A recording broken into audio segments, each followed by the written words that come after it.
Hello, Leo. Welcome to your reading. This is for May 28th to May 31st or end of the month. Now, Leo, para po sa mga bago, don't forget to click the subscribe button, smash the like button, comment below kung kayo nakaka-resonate.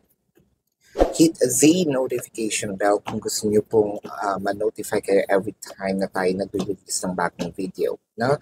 Kung gusto nyo po ng dalawang reading, meron po tayo dun sa kabilang channel, that is Babaylan TV. No? Yan po ang ating unang channel catered for our international audience at nagla-live din po tayo doon. So kung gusto nyo po ng sumali sa ating live sessions, dun po yun sa kabilang channel. Pero kung feeling nyo wala kayong time, no, sumali sa ating live sessions, okay lang naman din po dito sa comment section sa YouTube. As long as the question is answerable by yes or no, by all means po, no, ang sinasagot po natin lahat ng questions doon. Pero kung feeling ninyo, hindi po kayo masasatisfy sa yes or no, dito po no, sa description box, nandun po yung link. Either you have to click the link or copy the link, ma-route po kayo doon sa aking website. Yung website po na yun, merong drop-down. Sa drop-down po na yun, merong good for one question, 2 questions, at meron pong promotions na 4+1. So, yun po yung ating take advantage no of the promotion. Kung gusto niyo rin pong mag-avail ng ating private reading, dun din po yun sa description box. So, Leo, I want you to know that this is a general reading.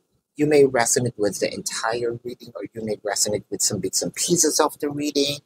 Take what only yours. Let's start, no?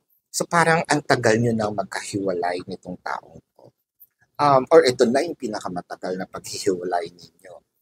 Ang nakikita ko dito, meron lang nagpapataasan ng ihe, no?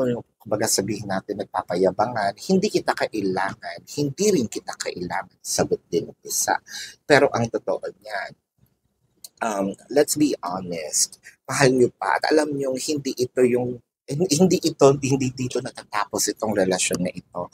I feel like alam nyo sa isa't isa, hindi nyo man sinabi yan, alam nyo yung sa puso ninyo na meron kayong pangako sa isa't isa na kailangan maayos namin ito. Ang nagiging problema dito sa relasyon nito is pride, no?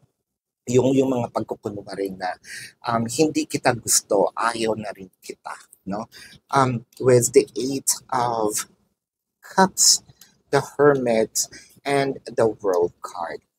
Ay naku, kailangan lang dito magpakatotoo ng isa dahil kung hindi, this is self-sabotage.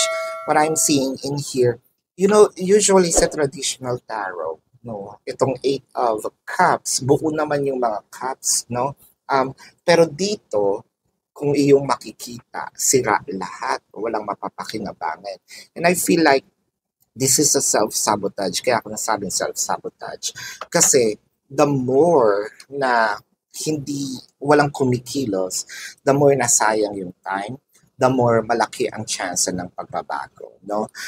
With the 10, pagbabago in a negative way, ha? With the 10 of Pentacles and the Sun of Swords. So, ang nakikita ko dito, kailangan lang merong mag-initiate ng move, no? Meron lang mauna na parang sasabihin natin na kumbaga sa away may starter. Ayan. May kailangan magsimula para maayos ang mga sitwasyon with the Ace of Pentacles, the Father of Pentacles, and the 10 of Swords. I feel like kailangan din na meron ditong sense of urgency, kailangan yon, no? Kasi kung hindi, I feel like matatapos itong relasyon na ito with the 10 of Swords, nang hindi man lang kayo nakakapag-usap.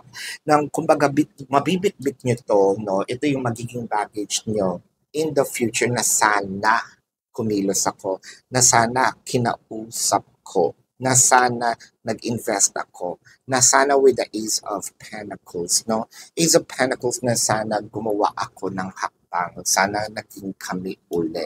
Nakita ko dito how stressful you are. I mean, the both of you with the 9 of Swords in here and the Death card, I feel like gustong-gusto nyo pa talaga ang isa't isa with the 9 of Pentacles in reverse and the Two of Pentacles. So nagdadalawang isip dito, no? I mean, ito lang naman ang magiging tanong ko, no?